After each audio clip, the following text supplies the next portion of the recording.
My name is Marc Farb, Sigma Tech Rep, sports photographer extraordinaire. My name is Doran. I live in Breckenridge, Colorado, and I shoot a lot of outdoor action sports, adventure travel, and I work for a variety of brands, outdoor brands like K2 and Oakley. We both shoot sports, but we shoot sports very differently. Yes. So we decided it would be pretty interesting to see the kind of differences and similarities. Starting with this one right here. So this was shot in Bermuda for the Bermuda Tourism Board. As we all know, shooting action sports, the best way to stop action is with what? A really fast shutter speed. This one was shot at 1/100th of a second though. I was able to do that with off-camera flash. I have an assistant off to my left who's shooting the flash right up the stairway there. So it comes out super sharp. The flash is what's stopping the action in this particular shot.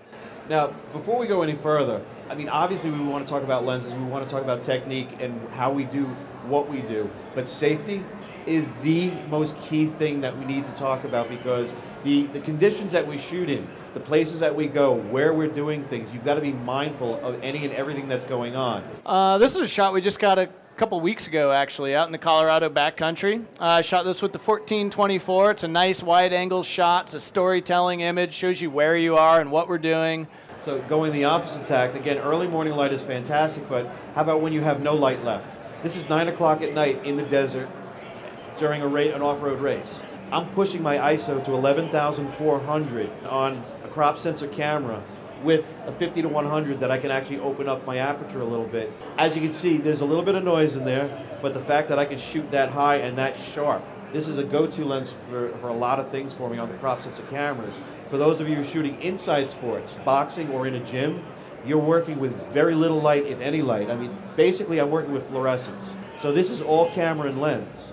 So I think one of the best things about shooting what I do is I'm not constrained by the sideline.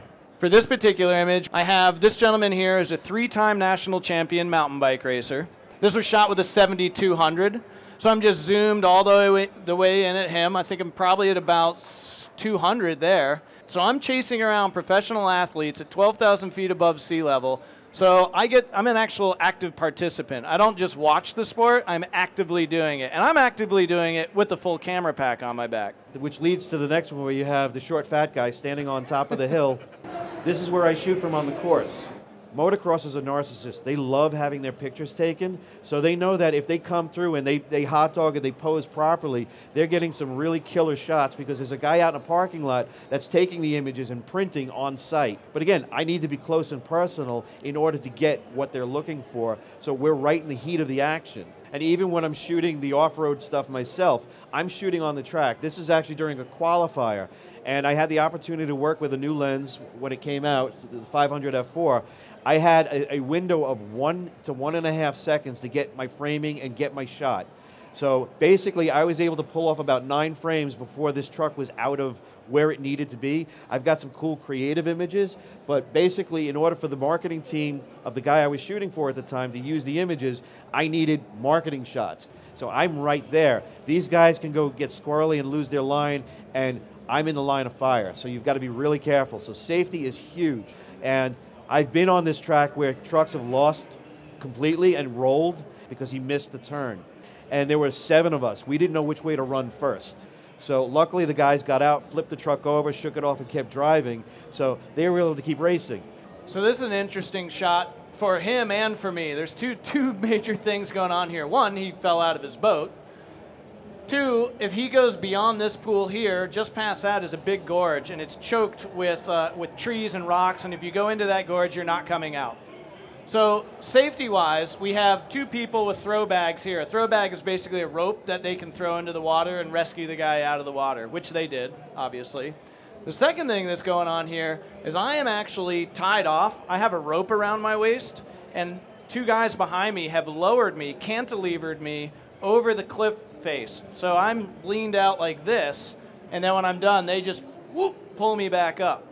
And that's how I got that angle there where I'm looking straight down the waterfall. No, I love the composition that you've got there because the kayak tells the story. Yeah, without the kayak, you don't really have a shot. It doesn't I mean, maybe to a kayaker you could kind of get it, but to the normal layman, you wouldn't understand what's going on. As soon as the kayak comes into view, then you have your storytelling shot. Now you know what's going on. You're like, Oh wait, he's not supposed to be Yeah. swimming around like that.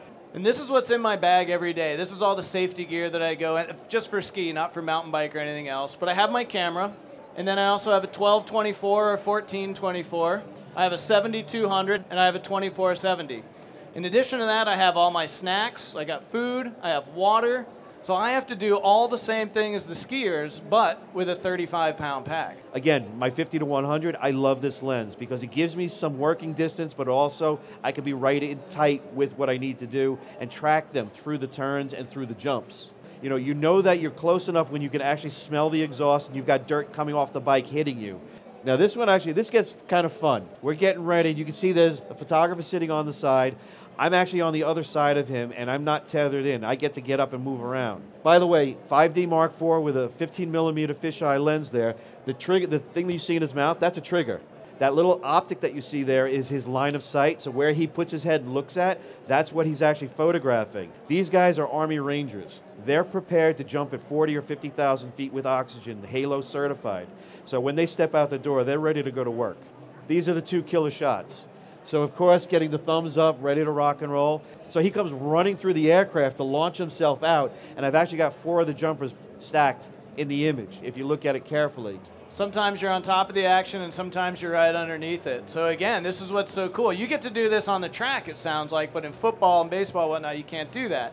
But for me, I was able to crawl as close as I wanted to up underneath this icy waterfall and then have my athlete come flying off the top. I'm using the 12-24 here, a super wide angle lens, so I can capture all that space from the bottom of the waterfall all the way to the top. It lends to the composition and everything flows nicely, so I love all the lines of the ice and everything. The other thing that's going on here you don't see, this is incredibly deep snow. So what you guys don't see is right over here and right over here we have 2 spotters making sure that he's all right. So everyone's on radios, we're making sure everyone's safe.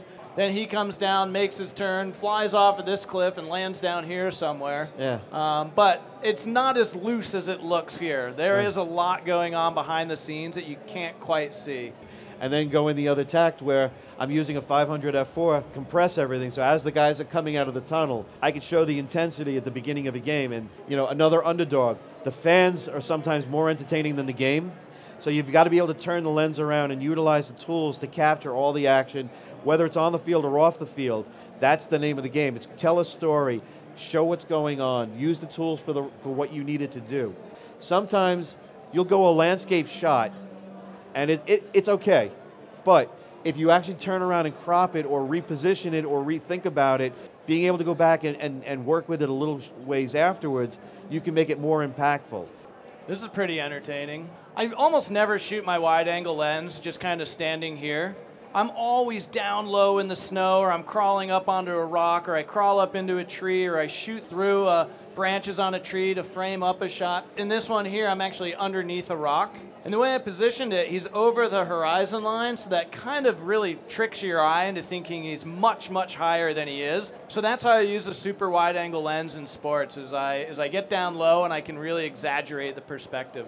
Now, going the other tack with a super long telephoto, this is actually a stop motion video of about 131 frames. I'm standing at the water's edge and I'm shooting, zooming, composing all at the same time. There are 3 frames that are out of focus, and I left them in there, and I'm sure you're able to pick them out as it goes through. This whole ride took maybe 45 seconds to a minute. Again, talk about tools, talk about things working properly. The speed of the focus motors on these lenses is absolutely mind-bending, so you've got a lot to work with. So again, I'm using off-camera flash. I have an assistant behind me and to the left.